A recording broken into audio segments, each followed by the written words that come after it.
Hi everyone, I'm meteorologist Rusty McCranie, and welcome to Weather Express. Your weather in 5 minutes. Start the clock.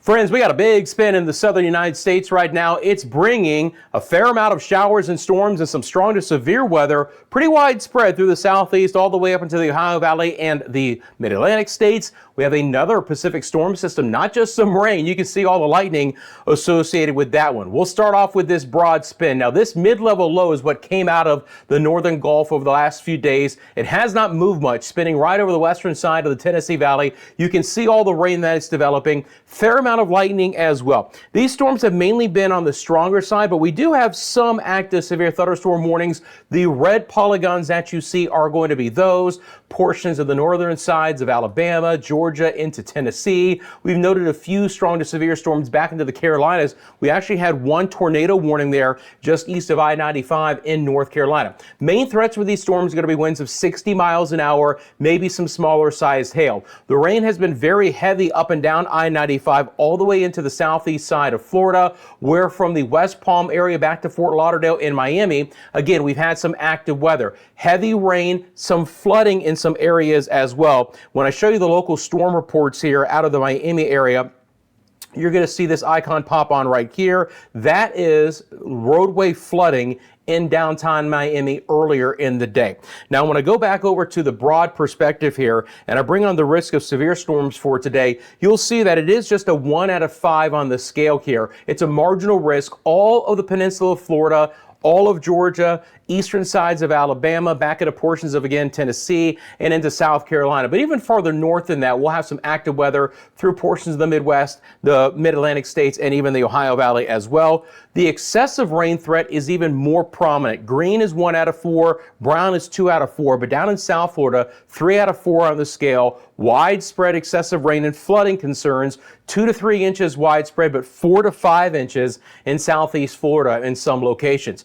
Beautiful day in the northeast. Now, eventually this moisture surge will work its way to the north, but temperatures right now under mainly clear skies are lovely, 60s and 70s. Behind the rain and that spin, it's getting hot in the southern plains. Temperatures beginning to warm back up into the 80s and even some 90s, especially back into Texas. One of the big stories here for the Four Corners area into the Intermountain West is going to be the winds. You're looking at widespread 40, 50, even some 60-mile-an-hour winds. There's a ton of wind advisories that are into play for you right now. Look how hot it has gotten, by the way, in South Dakota and the western Great Lakes. This is not a misprint. They are in the mid-90s temperature-wise. They're getting what we call compressional heating there in the plains. It's outrageously hot with very dry conditions and elevated fire threats because of it. Rain and storms moving through places like Idaho, the western sides of Montana. Good storm system again coming on the western side of the country there along the coastline.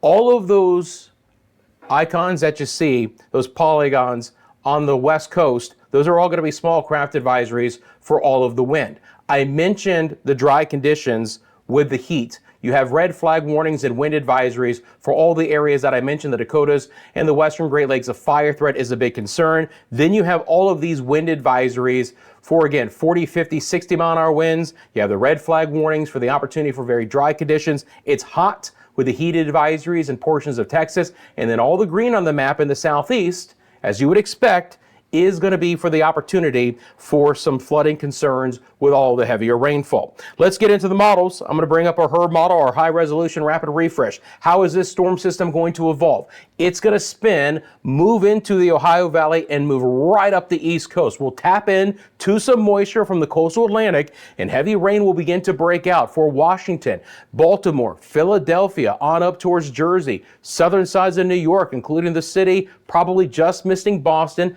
Pittsburgh, Pennsylvania will get onto the act as well. None of that should be severe for the most part, but it's going to get wet there. Storms will refire back in portions of the southeast, but drying out overall the next couple of days. Hot and dry in the southern plains. Our storm system will really have some big impacts for Big Sky Country and portions of the Intermountain West. We still have that omega pattern here, the trough in the west, the big ridge in the central United States, and the trough in the east. So it's going to keep the places that have been wet quite wet indeed. Looking at local rainfall totals, again, your highest totals are going to be along the coastline, I-95 towards the coast, Virginia, portions of the Carolinas, 4, 5, 6 inches of rain in a couple of spots. We'll finally get some rain pulling through the northern tier of the United States, hot and dry in the plains, back down into Arklatex region and back into the southwest United States as well. Just taking a look ahead at temperatures over the next 6 to 10 days, we actually stay cool in the north. We'll be cooling down significantly behind the heat that we're seeing today,